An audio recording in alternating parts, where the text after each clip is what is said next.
নমস্কার, আজকে আমি বানাবো থোড় গোবিন্দ।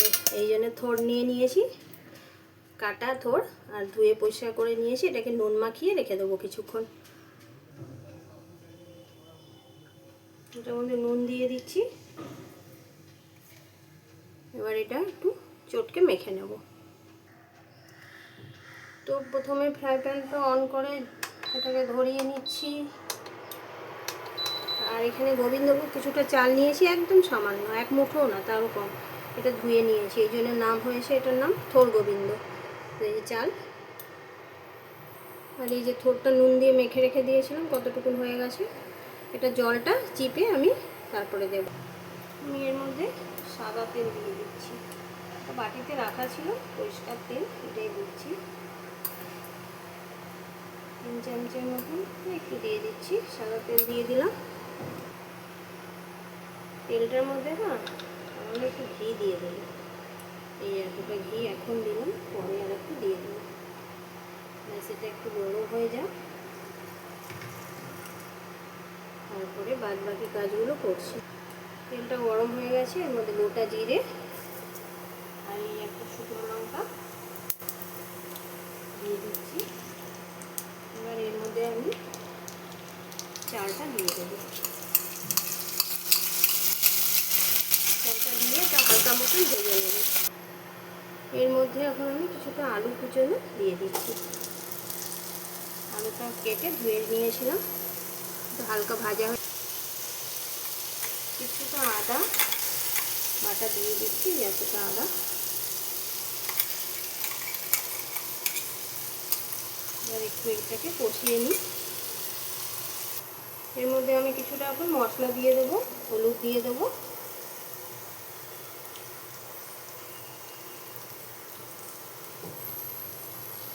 ধনে গুঁড়ো দিয়ে দিচ্ছি।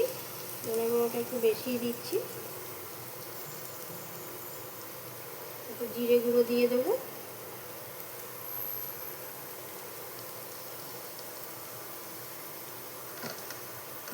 সামান্য একটু জল দিয়ে মশলাটা কষিয়ে নেব।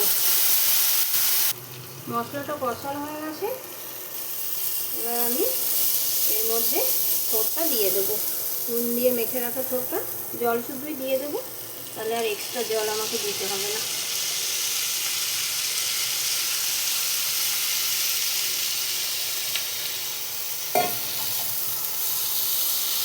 এটা ভালো মতো এর সাথে মিলিয়ে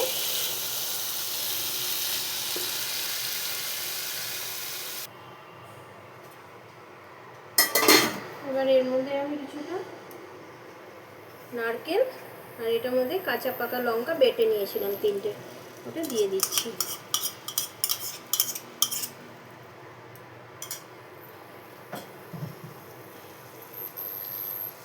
আর একটু এটাকে কষিয়ে নেব। ঝোলটা যতটা জল দিয়েছিলাম শুকিয়েই গেছে, আর একটু রান্না করে নিলে হয়ে যাবে। চালটাও সেদ্ধ হয়ে গেছে, আর কি সুন্দর গন্ধ ছাড়ছে। গোবিন্দভোগ চাল দেওয়া তো, ঘি, গোবিন্দভোগ চালের খুব সুন্দর একটা গন্ধ। এটা আর একটু ঢাকা দিয়ে করে নিই।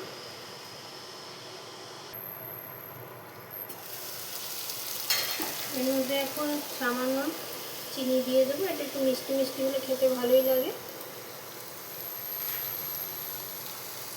গরম মশলা গুঁড়ো দিয়ে দেবো।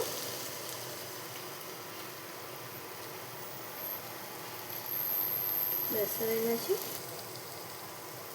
আর একটু ঘি দিয়ে দেবো নামানোর আগে। ব্যাস, রান্না কম। এই যে থোড় গোবিন্দ কমপ্লিট। এবার আমি সার্ভ করে নিচ্ছি। এটা গরম গরম ভাত দিয়ে খেতে খুব ভালো লাগে, ঝামেলাও নেই অত, সামান্য কিছু উপকরণ দিয়েই রান্না হয়ে যায়। আর এটার মধ্যে গোবিন্দভোগ চালটা দিতেই হবে।